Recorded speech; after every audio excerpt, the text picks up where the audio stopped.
ඔයාගේ e-commerce website එකේ sales වැඩි කරන්න පුළුවන් tips 5ක්. පළවෙනි tip එක තමයි දැන් ඉස්සර වගේ නෙවෙයි ගොඩක් මිනිස්සු emails use කරනවා. ඉතින් අනිවාර්යෙන්ම ඔයාගේ email capture form එකක් තියෙන්න ඕන. එතකොට example එකක් විදිහට ඔයාගේ website එකේ අවුරුදු offer එකක් තියෙනවා නම් ඒ offer එකේ email එක through ඔයාගේ buyers ලාට දැනුම් දෙන්න පුළුවන්. දෙවෙනි එක තමයි slide drawer cart එකක් තියෙන්න ඕන. ට්‍රඩිෂනල් කාඩ් පේජ් එකට වැඩි. තුන්වෙනි එක අප්සෙල්ස් ක්‍රොස් සෙල්ස් එහෙම ඔයාගේ වෙබ්සයිට් එකට ඇඩ් කරන එක හොඳයි. ඔයාගේ ඇවරේජ් ඕඩර් වැලියු එක වැඩි කරගන්න. හතරවෙනි දේ තමයි social proof. එහෙම නැත්නම් reviews ඔයාගේ වෙබ්සයිට් එකට ඇඩ් කරන එක. ගොඩක් businesses වලට හොඳ reviews තිබ්බට එයාලා ඒක product page එකේ ඇඩ් කරලා නැහැ. simple වට මේව ටික ඇඩ් කරන්න පුළුවන්. Google reviews. ඒ වගේම influencers ලා ඔයාගේ brand එකට කරපු videos. ඉතින් අනිවාර්යෙන් social proof උත් ඔයාගේ වෙබ්සයිට් එකට ඇඩ් කරන්න. පස්වෙනි නිසා අන්තිම දේ තමයි ඔයාගේ වෙබ්සයිට් එකේ product page එකේ ඒ product එකට අදාළ ඔක්කොම විස්තර ටික තියෙන්න ඕන.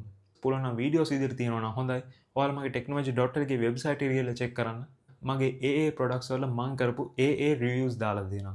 ඔය example එකක් විදිහට මගේ වෙබ්සයිට් එකේ power bank එකක් අරගෙන බලන්න. මම ගොඩක් power banks වල power bank එකට අදාළව කරපු review එක වීඩියෝ එකක් විදිහට ඒ product page එකේ add කරලා තියෙනවා. එතකොට buyer කෙනෙක් ආවම එයාට මම ඒක explain කරනවා වගේ තමයි තේරෙන්නේ. ඒ වගේම ඔයාලට add කරන්න පුළුවන් තමයි frequently asked questions ඔයාගේ product page එකේ. ඉතින් ඔයාලට මේ Shopify website එකක් හදාගන්න ඕන නම් මම ඒක step by step A to Z කියලා දෙන මගේ Shopify video series එකක් තියෙනවා. ඕනෙන් කෙනෙක් ඉන්නවා නම් මට message එකක් දාන්න.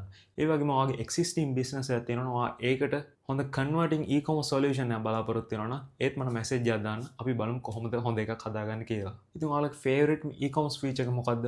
ඔයාලගේ average order value එක වැඩි කරගන්න. කමෙන්ට් එකක් දාන්න මොකද ඒක අපි හැමෝටම වැදගත් වෙයි.